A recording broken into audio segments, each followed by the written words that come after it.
Selamat datang kembali di kuliah Statistika Teknik Kimia dari program studi sarjana Teknik Kimia ITB.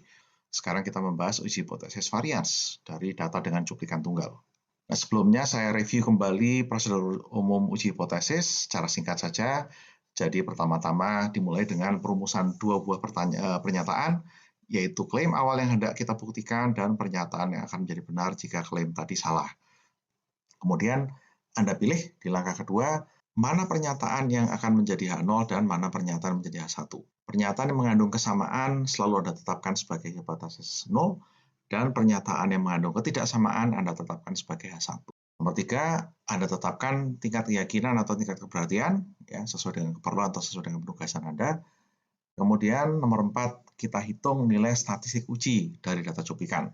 Sekali lagi saya mengingatkan, statistik uji selalu dihitung dari data cuplikan.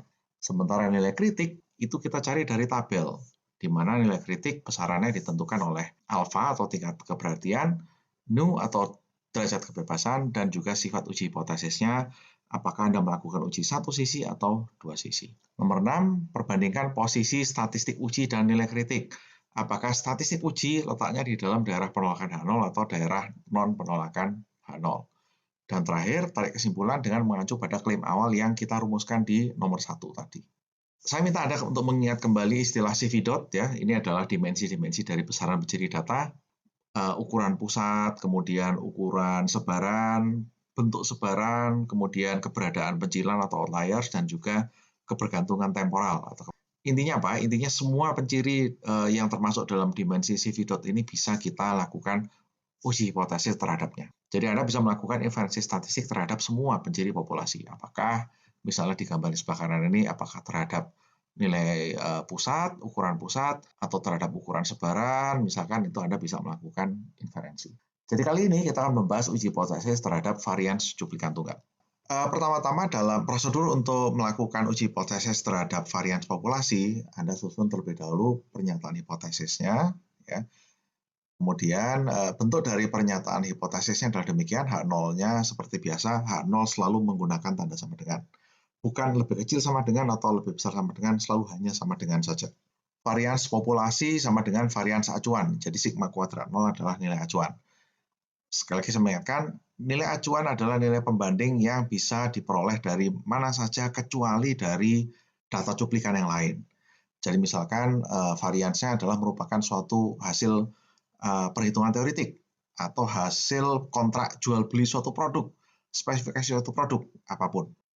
Kemudian H1-nya seperti biasa bisa menggunakan tanda lebih kecil, lebih besar, atau tidak sama dengan.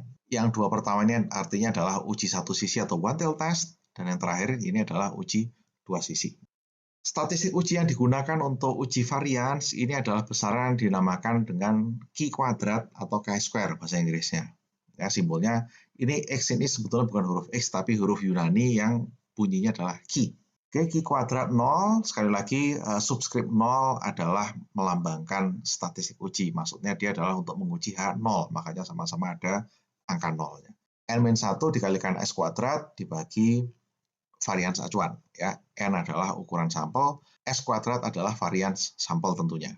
Oke, nah sifat dari distribusi chi-square bisa Anda lihat di sebelah kanan. Jadi bentuk distribusinya tidak simetris, kemudian dia memiliki dalam hal ini derajat kebebasannya adalah sama dengan N-1.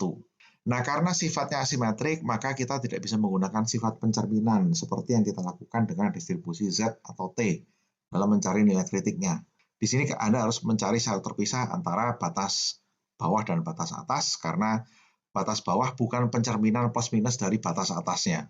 Dan yang bawah ini adalah tipikal cara buku-buku statistika menggambarkan atau distribusi chi-square, di mana probabilitasnya dihitung sebagai probabilitas satu sisi sebelah kanan. Oke, ingat, ada bermacam-macam konvensi di dalam standar di dalam buku-buku statistika. Distribusi Z misalkan konvensinya adalah probabilitasnya berupa satu sisi sebelah kiri basisnya. Kalau distribusi T basisnya adalah probabilitas dua sisi. Kalau chi-square konvensinya adalah berupa probabilitas satu sisi sebelah kanan. Nah, ini satu contoh soal yang saya ambil dari buku teks kita ya, contoh 4/10, oke. Di mana di sini ceritanya adalah ada suatu mesin yang digunakan untuk mengisi botol ya, mesin pembotolan yang diisi dengan deterjen cair. Oke. Kemudian dari jalur pengisian botol tersebut kita ambil 20 botol sebagai satu cuplikan ya. Diukur varians pengisian aktualnya, diperoleh variansnya adalah 0,0153 ya. Ini satuannya fluid ounces kuadrat. Ingat, varians karena secara matematik dia adalah simpangan baku dikuadratkan, maka satuannya pun juga berupa satuan aslinya di kuadrat. Nah, jika varians dari pengisian tadi melebihi 0,01, maka ini dinyatakan bahwa mesin pengisiannya tidak berfungsi dengan baik. Ya.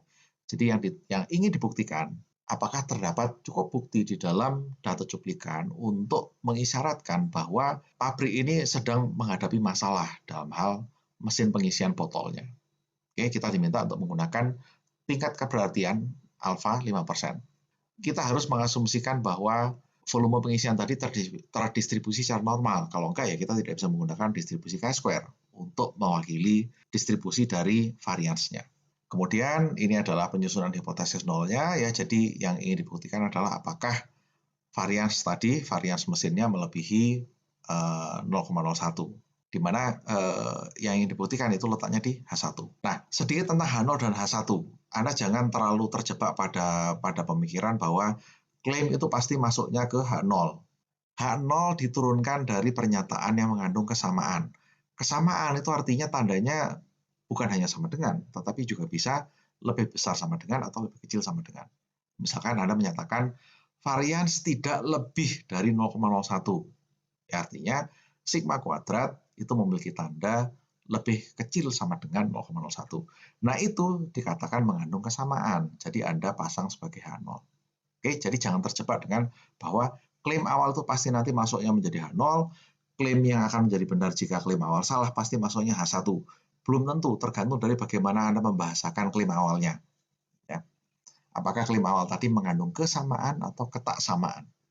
Nilai kritik dari chi kuadratnya adalah 30,14. Ini dicari dengan menggunakan alfa sebesar 5% satu sisi, dan derajat kebebasannya adalah N-1 atau 19. Selanjutnya dihitung statistik uji ya, nilainya adalah 29,07. Jadi Anda bandingkan dua bilangan ini. Kita simpulkan bahwa tidak terdapat bukti yang cukup untuk menolak H0. Silakan Anda baca-baca lagi contoh ini dan kita akan berjumpa di sesi berikutnya. Sebagai catatan, di dalam modul di minggu ke-6, saya akan menggabungkan seluruh uji hipotesis ya ke dalam satu atau dua atau beberapa video tutorial di mana saya akan memfokuskan pada pelaksanaan soal secara step by step. Baik, terima kasih dan kita akan bertemu lagi di video selanjutnya.